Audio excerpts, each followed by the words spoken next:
the request, stating that based on the Supreme Court cases, Huger's roadside investigation did not require her to be read Miranda rights. So it was a roadside investigation, and they're saying she wasn't formally in custody, and therefore she didn't need to be read her rights. Her team was trying to say she should have been read her rights, and anything she says can't be used against her because she was never read her rights. Like if you read her rights, that's got to be read your rights.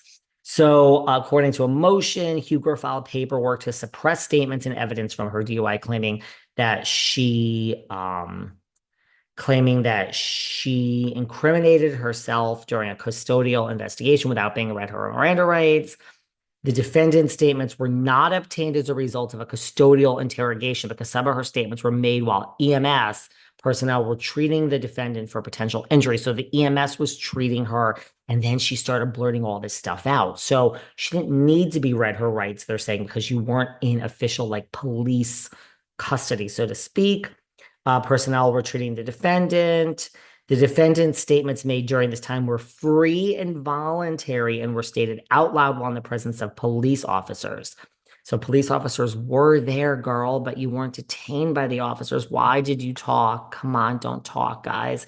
Additionally, statements made by the defendant were examined. Statements made after the defendant was examined by EMS personnel were not obtained as a result of a custodial interrogation, right? Because the defendant's subsequent statements were made while the defendant was temporarily detained pursuant to a traffic stop. The defendant's statement should not be suppressed, and the defendant's motion to suppress should be denied. So basically, like, she wasn't in official custody, so she didn't have to be read her rights. Good that they argued that it was an illegal search. That's great on her team. Smart move. The defendant was told she was not free to leave, her lawyers say. So they're saying, she wasn't free to leave. She was told that. So she should have read the Miranda warnings. She was not read the Miranda warnings. Do. All right, I'm beating a dead horse. Basically, Miss Huger's trial is moving forward. This is as Karen like in denial because this is serious shit. Um, Again, I don't know what we would have this season if we didn't have the OC got lucky, but let's not argue it. It's a good season. Um, Basically, there's Gizelle, there's a cast trip coming up, and Giselle ain't pleased with Karen. She apologizes to the other ladies. Stacey Roche has accepted her apology, and Gizelle is, people are shocked that she apologized, but Giselle has done some soul searching and she's like, I'm not mad at the ladies. I'm mad at the Grand Dame for holding the event. Now we fast forward to Wendy Sue. Oh, I don't know. I think Wendy's my least favorite, to be honest with you. I gotta have a least favorite. Oh no, the others have just come alive, but she's turning 40 and we learn, her mom did try to apologize to Eddie's parents, and that did not go over so well. And oh my God. And the mother is willing to put bygones be bygones, but she won't go up to Eddie's mother. But they should work things out. Your kids are married. It seems like a good marriage. Let's go. Work it out. It's not really up to the parents. It's up to the two that are married. Kiarna, we're getting to know Kiarna again. It's not that I don't mind. I am welcome to Jazzy. I think Jazzy is gorgeous. Welcome to Jacqueline. But sometimes when there's so many new newbies, it's like to me, it's like I want to focus on Kiara and I want to focus on Stacy because those are the two actual housewives. Love my Jazzy though. But I love that we're getting a home scene with Kiara. We're learning about her boyfriend Greg, that they are moving in together. And she's never been a thirsty ring girl, she lets us know. And she too is gorgeous. Kiara is gorgeous. And she's moving in with Greg, and we don't need a ring. Okay.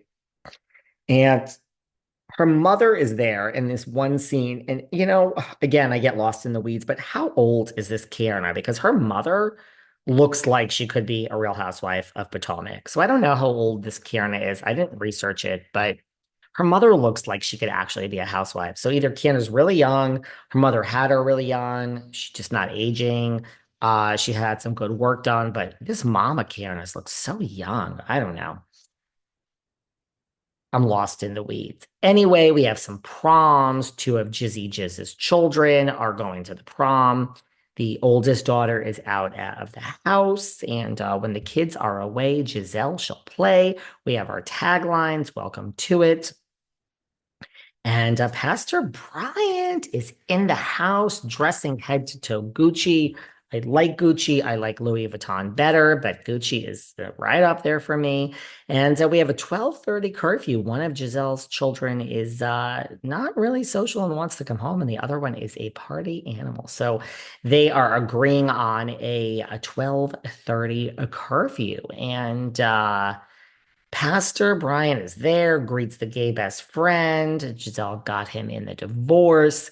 Now we were learning more about Miss Mia and the like, DJ, which I don't know why being a DJ is more insulting than being a radio personality. I don't really get it. I mean, Paulie D makes around $20 million a year as a DJ.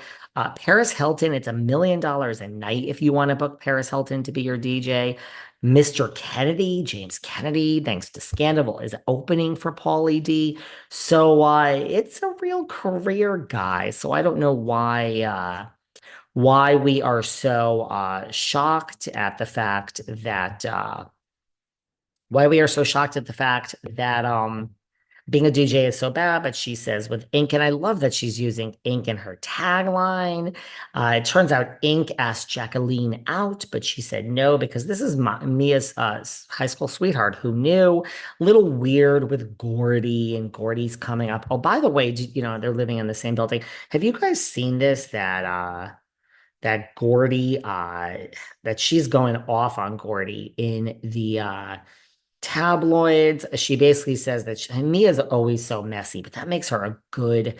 And she's bringing up the paternity. He brought it up on air, whatever. She says she's tired of protecting.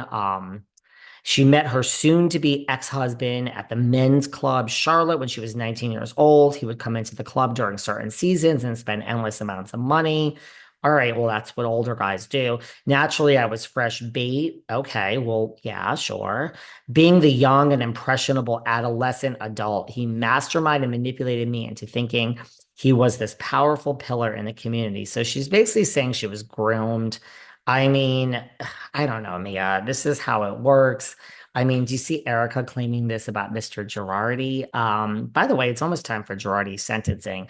And then she says, to capture a predator, you can't remain the prey. All right, so Mia's found her voice and she's breaking away from Gordy and she's going dark in the press. She's pulling out all stops. Okay, she's upset. Poor Gordy. Oh my gosh. I mean, Mia just, what is that? Like, you can fight with your family, but if other people come for your family, you protect your family. Mia just lets it all hang out, man. Lets it all hang out. TJ is not having sex with Stacey Rosh.